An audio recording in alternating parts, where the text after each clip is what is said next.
14-15 বছর ধরে লড়াই করছি, বহুবার জেলে গেছি, যে কোনো সময় আবারও জেলে যাওয়ার জন্য প্রস্তুত আছি। কিন্তু আমি এই বাংলাদেশ দেখতে চাই না। আমি তীব্রভাবে নিন্দা জানাচ্ছি প্রথম আলো, ডেইলি স্টার সহ অন্যান্য সমস্ত পত্রিকাগুলোর উপরে যে আক্রমণ শুরু হয়েছে, আমি তীব্র নিন্দা জানাই এটা। কারণ আমি সারা জীবন সংবাদ মাধ্যমের স্বাধীনতার জন্য লড়াই করেছি। That is my aim. আমার বিশ্বাস, আমার আস্থা। গণতন্ত্র মানে কি? যে আপনি আপনার কথা বলবেন, আপনার সঙ্গে আমি একমত না হতে পারি, কিন্তু আপনার মত প্রকাশের স্বাধীনতাকে আমি আমার জীবন দিয়ে রক্ষা করব। That is democracy. আপনি এক ফ্যাসিস্টকে দুৎখাত করেছেন, কারণ সে আমাদের গলা টিপে ধরেছিল, সে আমাদের মেরে ফেলছিল, কথা বলতে দিত না, ভোট দিতে দিত না, হত্যা করেছে, নির্যাতন করেছে।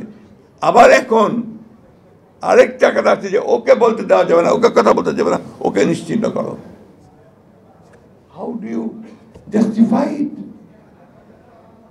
কি করে করবেন? আপনারা বলেন এইভাবে একটা সমাজ কি এগোতে পারে? একজন সাধারণ মানুষ চিন্তা করেন, সে কোনটা নেবে? এদিকে যাবে না ওদিকে যাবে? তাকে বিভ্রান্ত করছি কেন আমরা? এবং দুঃখজনক ব্যাপার কি জানেন, অত্যন্ত উচ্চশিক্ষিত, অত্যন্ত জনপ্রিয় ব্যক্তিদের মুখ দিয়ে আজকে এই সমস্ত কথা শুনতে পাচ্ছি। That is the worst part. আমি 14-15 বছর ধরে লড়াই করছি, বহুবার জেলে গেছি, যে কোনো সময় আবারও জেলে যাওয়ার জন্য প্রস্তুত আছি। কিন্তু আমি এই বাংলাদেশ দেখতে চাই না।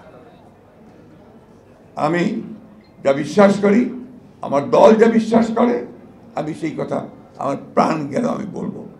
আমি বিশ্বাস করি লিবারেল ডেমোক্রেসিতে, উদারপন্থী গণতন্ত্রে।